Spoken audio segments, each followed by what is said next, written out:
We crossed paths just a few weeks into my first job post-college graduation. Despite starting with less experienced roles, landing my initial professional position was surprisingly smooth. I felt deeply appreciative of those who had encouraged me to pursue further education, a path I initially doubted but eventually embraced, leading to an honors graduation. Stephanie, employed as an assistant at an upscale frock salon, catering to the affluent and renowned, had settled into her role for 2 years, relishing the work and interactions it offered. Our encounter occurred unexpectedly at a local cafe where Stephanie decided to dine, conveniently situated near her workplace. Seated with a friend, she requested sugar for their coffee, prompting me to oblige. Grateful smiles followed, and as I later realized my own need for sugar, I approached their table rather than reaching over. Playfully, Stephanie feigned a sugar shortage, hiding the container, which elicited laughter. Upon revealing the sugar, she apologized for the jest and extended an invitation to join them, an offer I couldn't resist. After introductions and light conversation about our workplaces, television preferences, and live shows, the girls bid farewell to return to their duties, expressing gratitude for the conversation. As they departed, I couldn't help but feel a slight flutter in my heart, having thoroughly enjoyed their brief company. While preparing to leave, I noticed Stephanie had inadvertently left a small bag beneath the table. Recalling her workplace, I rushed to return it before my own work resumed, surprising her with the unexpected visit. She appeared even more astonished when I inquired about the forgotten bag beneath the table. She admitted to being caught off guard and thanked me profusely, attributing the lapse to rare distractions. Returning the bag, I prepared to resume my tasks, but Stephanie halted me, expressing gratitude once more and proposing to buy me a drink after work. I graciously accepted, and we arranged to meet at a local bar. Throughout the afternoon, my thoughts lingered on Stephanie and her friend. Though initially drawn to her friend, I soon realized my deeper interest lay with Stephanie. Eagerly anticipating our meeting, I arrived at the bar, hoping she would show up, though past experiences had left me wary of being stood up. Thankfully, Stephanie arrived promptly, exuding warmth and apologizing for any delay. As we ordered drinks and settled at a secluded table, our conversation flowed effortlessly, and time slipped away unnoticed. Stephanie expressed immense gratitude for retrieving her parcel, containing crucial accessories for a customer, emphasizing the relief it brought her. As rounds of drinks led to discussions about dinner, I suggested we dine together, an invitation she readily accepted. Our camaraderie grew over the meal, and I sensed a mutual attraction developing. When I offered to walk her home, she agreed, mentioning her flatmate's presence, perhaps indicating her unavailability for the night. Undeterred, we strolled the 5 blocks, hardly noticing the distance. Midway through our walk, Stephanie intertwined her fingers with mine, and we continued holding hands until we reached her building. Turning to me, she expressed how enjoyable the evening had been. As she leaned in for a hug, I reciprocated, and when I leaned in further for a kiss, she welcomed it, leaving me feeling elated with a simple kiss on the lips. After bidding each other goodnight and ensuring she entered her home safely, I hailed a taxi for the short ride back to my flat, which was about 5 miles away from hers. During dinner, Stephanie had provided me with her work and home phone numbers, urging me to call soon. Deciding to wait a couple of days before reaching out, I aimed to demonstrate patience and allow her time to anticipate our next meeting. It took considerable willpower to wait, but after 2 days I mustered the courage to dial her work number. Anticipating a brief conversation, I hoped to increase the likelihood of her accepting another dinner invitation without much deliberation. Upon answering the phone, Stephanie's excitement was palpable, and we quickly arranged to meet again that evening, albeit a bit later than before. Stephanie wanted to return home to change, citing a special occasion and her desire to look her best. Taking this into consideration, I decided to head home in a taxi as well, intending to freshen up and make a favorable impression on Stephanie. We rendezvoused at the designated restaurant, with me arriving just a minute before Stephanie. She looked stunning, clearly putting in effort to enhance her appearance, and it paid off remarkably. Adorned in a chic black cocktail dress, slightly above the knees with a modest neckline supported by thin straps, she exuded elegance. Her heels accentuated her legs, and her professionally styled hair added to her allure. I couldn't help but admire her beauty and wondered about the reason behind her meticulous preparation. I too felt confident in my smart casual attire, complementing her attire perfectly. Escorting us to a secluded table, we glanced over the menus, exchanging furtive glances like mischievous children. I complimented her on her appearance, eliciting a blush from her, indicating the effort she had invested in looking beautiful for our date. As we awaited our meals, we engaged in conversation, during which I learned that Stephanie had recently relocated to the city after spending most of her 24 years in the countryside. Her charming simplicity appealed to me, and she confessed to not having had a serious boyfriend despite receiving numerous invitations. She explained her reluctance, expressing a desire to only accept invitations from boys she genuinely liked and could envision spending her life with.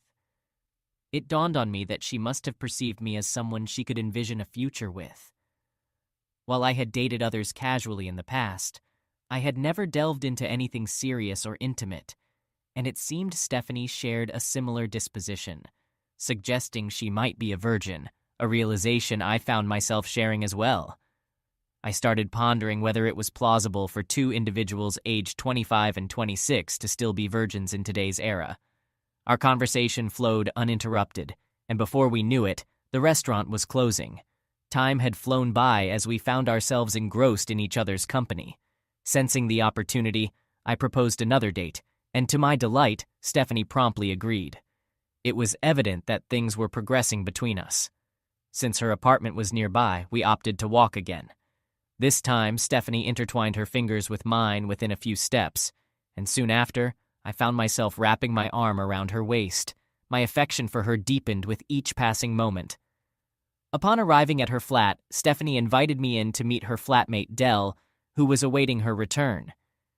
Dell greeted me warmly, and we hit it off immediately. As Stephanie prepared coffee in the kitchen, Dell took the chance to engage me in conversation, displaying her concern for Stephanie's well-being and ensuring my intentions were genuine. I reassured her, and she seemed satisfied with my responses.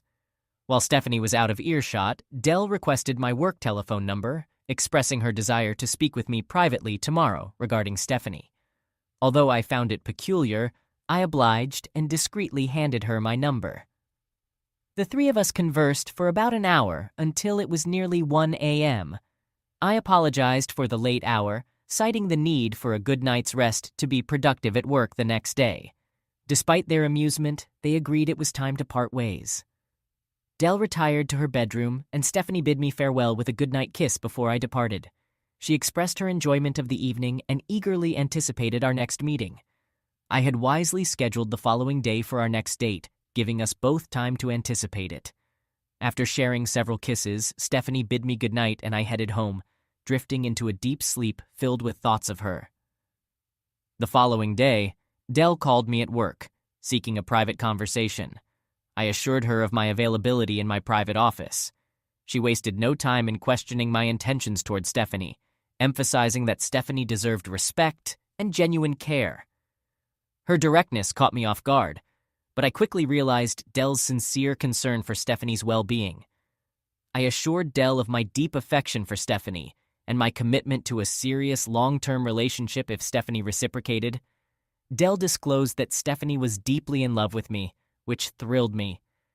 I expressed my reciprocal feelings and thanked Dell for her vigilance over Stephanie's happiness, promising to treat her with utmost respect. Feeling that Stephanie was the one for me, I acknowledged that our relationship required mutual effort. Dell, having known Stephanie since kindergarten, affirmed her trust in me and wished us well. She also mentioned her surprise that I hadn't attempted to be intimate with Stephanie the previous night, given the late hour. I explained that I respected Stephanie and was willing to wait for the right moment, to which Dell concurred, affirming my decision. The following 6 dates were delightful, and both of us sensed a genuine love growing between us. It was during our final date that we fully committed to each other, agreeing to pursue a long-term relationship. We continued to see each other regularly, deepening our connection, yet refraining from intimacy as Stephanie wished to wait, at least for the time being. After 6 months of consistent meetings, conversations, and some affectionate gestures, I proposed to Stephanie, and she accepted without hesitation. We set the wedding date for 6 months later. During the following 6 months, Stephanie introduced me to her parents and extended family, who warmly welcomed me into their fold, strengthening our bond.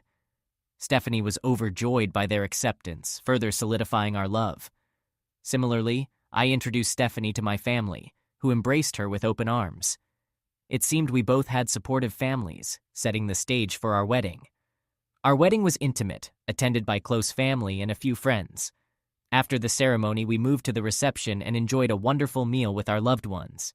During the reception, Stephanie's bridesmaid, Dell, pulled me aside and expressed her excitement at witnessing how well I treated Stephanie. She mentioned that initially she had some concerns that I might have been solely driven by ambition in the relationship, aiming to take advantage of Stephanie. However, she hugged me warmly and expressed her appreciation for how I treated Stephanie. It was evident they shared a close bond, and although Dell had reservations about me coming between them, she ultimately accepted our relationship. Our first night together was magical. We intimately explored each other's bodies, making love for the first time. Despite the initial discomfort for Stephanie, the experience was worth the wait. During our honeymoon, although we visited several resorts, we spent most of our time consumed by our love for each other. It was a genuine connection.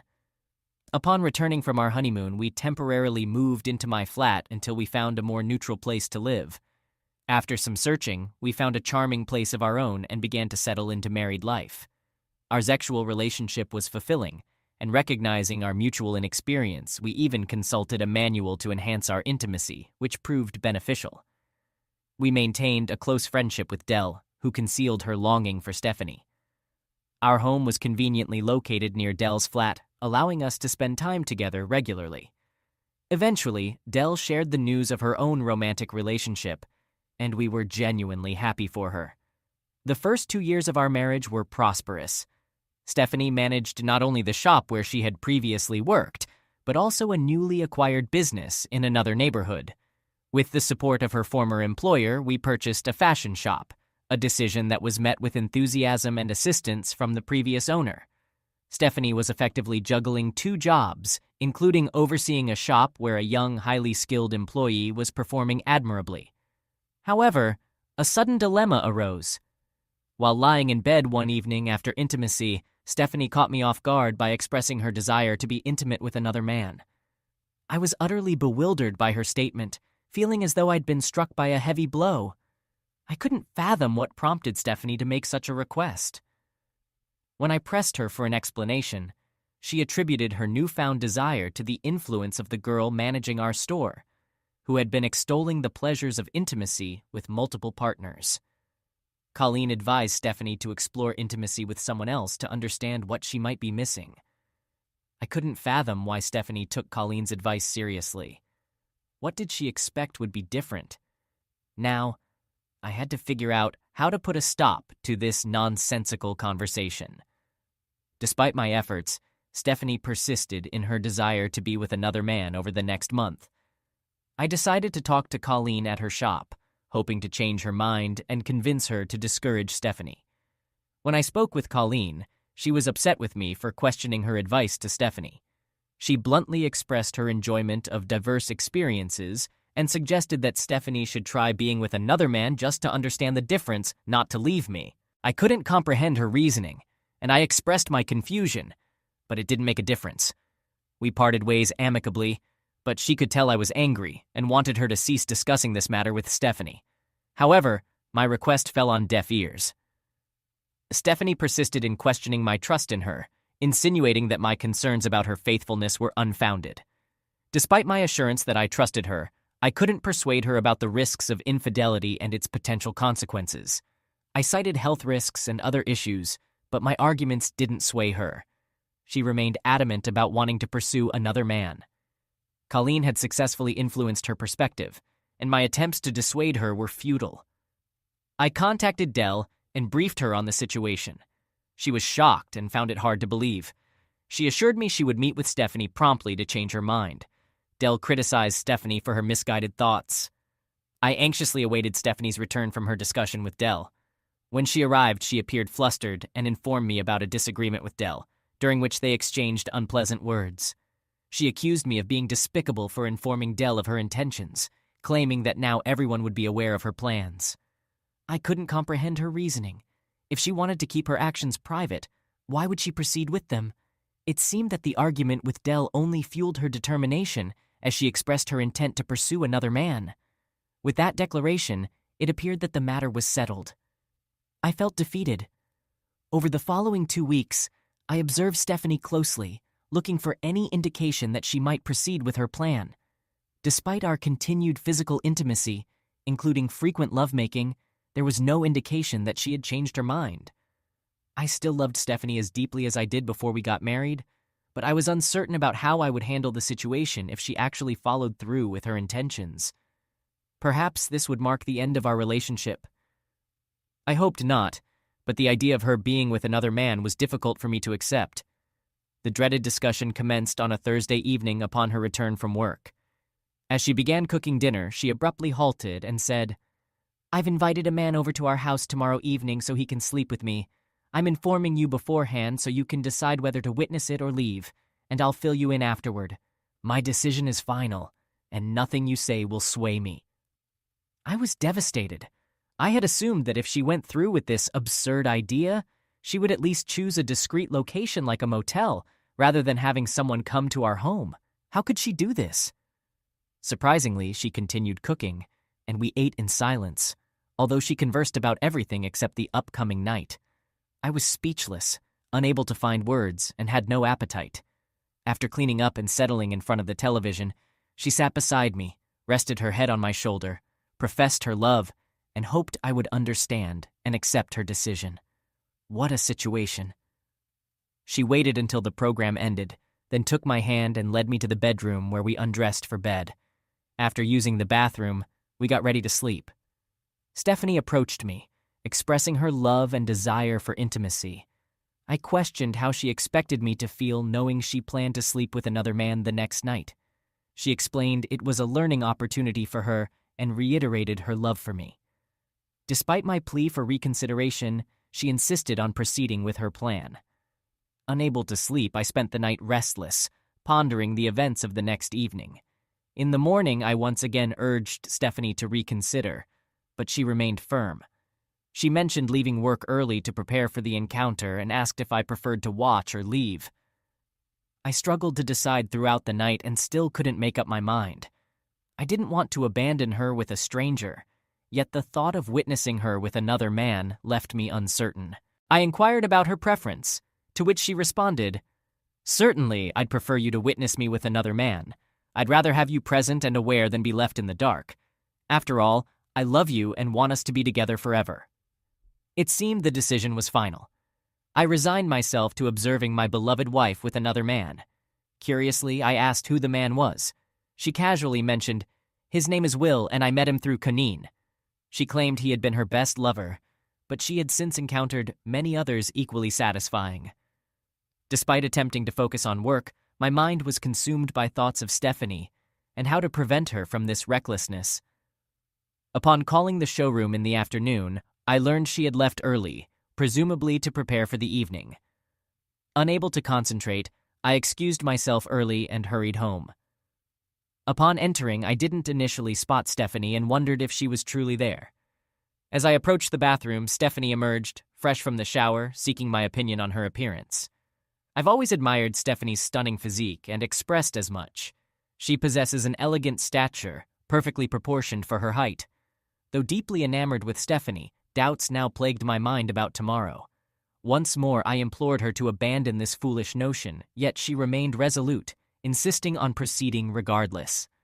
Stephanie's sudden transformation bewildered me, and despite my pleas, she remained steadfast in her decision. She was dressed in a nice black mini dress, which resembled the very first dress she had worn when on her first date. I asked Stephanie if she realized I would probably leave her if she went ahead with her silly idea, but she said she didn't think I would be that silly. Well, I would, sure. At precisely 7 p.m., the doorbell rang, and it was easy to see Stephanie was becoming very excited, and I could see a slight twitch in her face as she turned to look at me. She opened the door, and in stepped a man, handsome and well-presented, but a big man just the same. They nervously introduced each other and shook hands. I thought that was an absolute irony to think they would introduce themselves by shaking hands and then go ahead and duck each other.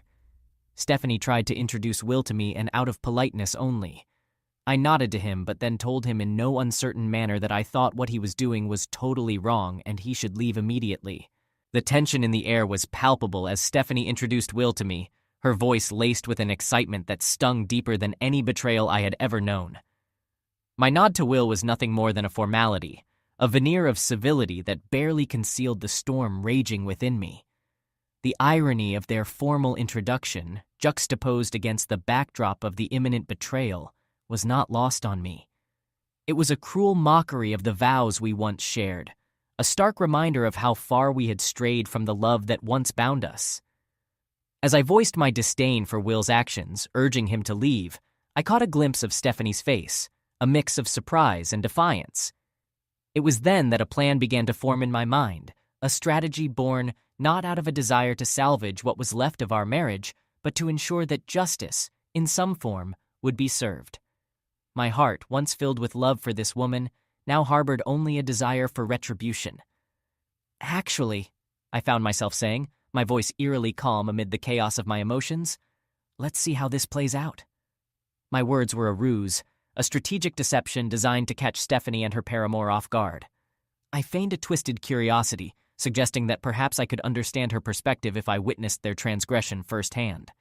The suggestion seemed to ease the tension momentarily, Stephanie's eyes lighting up with what I perceived as relief. Perhaps she believed that her actions could somehow be justified, that in my witnessing of her betrayal, I would find a semblance of acceptance. How wrong she was. As they retreated to the bedroom, their laughter and murmured assurances trailing behind them, I set my plan into motion. The act of setting up the camera was methodical, each movement deliberate. I chose a spot that offered an unobstructed view of the bed, the very heart of their impending deceit. The camera, hidden from view, was my silent accomplice, a testament to the lengths I was willing to go to expose the truth. This wasn't just about gathering evidence for the court. It was about vindicating the trust I had placed in Stephanie, a trust she so callously discarded. The red light of the camera blinked on, a silent observer to the scene that was about to unfold. I felt a cold detachment as I activated the recording, the finality of my actions sinking in. This was it, the point of no return. My role in this sordid affair was now that of a director, orchestrating the final act of a tragedy that had begun the moment Stephanie chose to betray our marriage. The anger within me was a living, breathing entity, feeding on each second of footage that I captured. It was not just the end of our marriage that I was recording, but the end of the person I once was, a man who believed in love and fidelity. The lens captured every moment, every betrayal, and as it did, the sweet thought of revenge began to crystallize in my mind. This footage was not merely evidence. It was my weapon, my means to ensure that the world saw Stephanie for who she truly was. Once I had recorded enough to shatter any facade of innocence she might claim, I turned off the camera. My hands were steady now, the initial tremor replaced by a cold resolve. It was time to act, to turn my back on this chapter of my life forever. I began to pack my belongings, each item a memory, a shard of the life we had built together. The process was mechanical, void of the sentimentality that might have once accompanied such a task. In that moment, I was not a man lost in the throes of heartbreak. I was an avenger, sealing the fate of the woman who had wronged me. With my belongings packed, a plan took shape in my mind, a final act of defiance that would mark the end of our marriage. I filled a large bucket with water, its weight a minor burden compared to the weight of my shattered dreams. As I approached the bedroom, the sound of their laughter pierced through the air, a mocking reminder of my pain. I flung the door open with a force that mirrored the turmoil within me. The water cascaded from the bucket like a torrential downpour, drenching Stephanie and her lover in their illicit embrace. The shock on their faces was a sight I would never forget, a mixture of horror, disbelief, and guilt. For a moment I savored the sight, the tangible evidence of my vengeance. "Our marriage is over," I declared, my voice steady, devoid of the warmth it once held for her.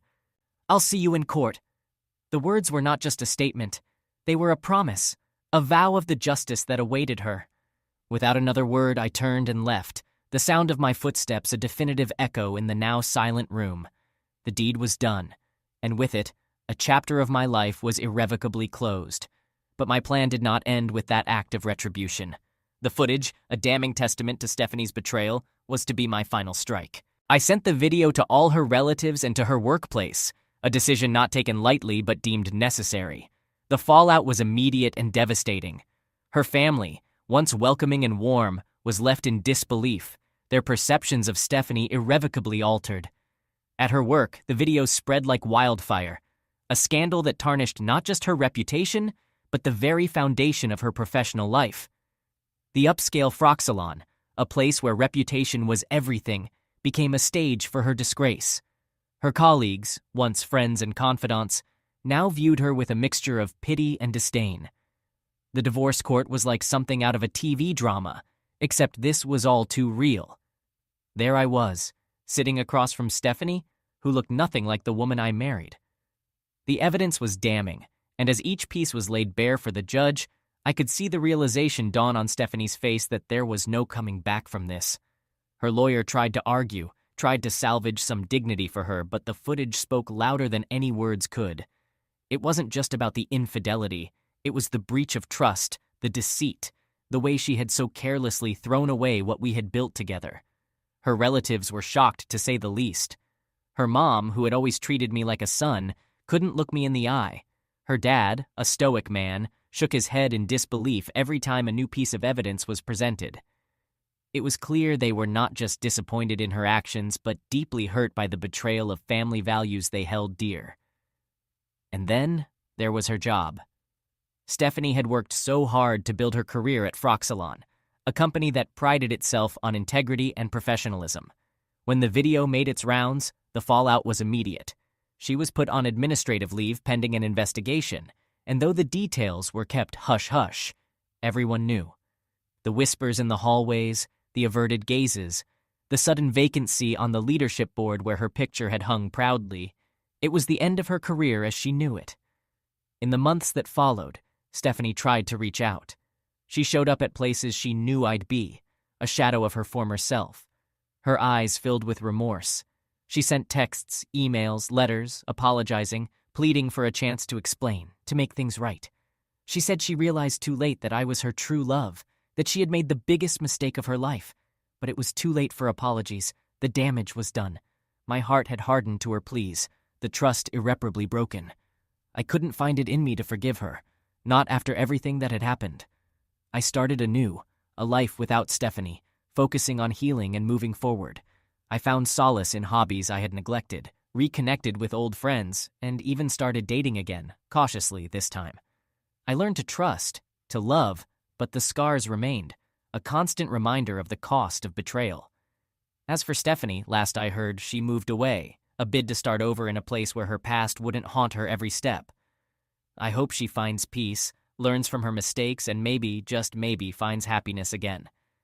But as for me, I've closed that chapter of my life, grateful for the lessons it taught me and the strength I found in its aftermath.